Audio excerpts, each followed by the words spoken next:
సరిపోని జనం అని ఉంటారు, ఎట్టి పరిస్థితి మనం ఏమంటారు, పోయిన వాళ్ళు నెత్తిలో ఏమైనా దరిద్రం ఉంటే పోతారు. రేపు ఓట్లు మళ్ళీ రేపు మున్సిపాలిటీ వచ్చేది మళ్ళీ మీ ఎలక్షన్లే కదా.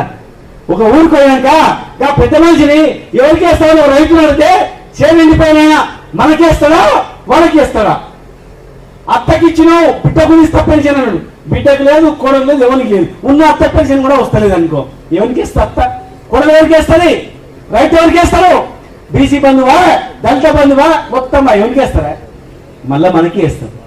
నాయకులు అయినంత మాత్రం ఏం కాదు, ఇక్కడ ప్రజలు మన వెంట ఉన్నారు, ప్రజలు మన వెంట ఉన్నారు, సంక్షేమ పథకాలు మన వెంట ఉన్నాయి. ఇలా కూర్చున్నాం సార్, గుర్తుపెట్టుకోండి, మనం నికాస్ అయినటువంటి నాయకులం.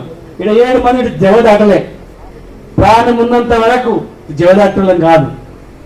ఒకడు కష్టాల్లో ఉన్నప్పుడు కాపాడటంలో మనం సుఖం అనుభవించి బంధుమం చేసేటువంటి నీచమైన సంస్కృతి ఉన్నది ఎవరు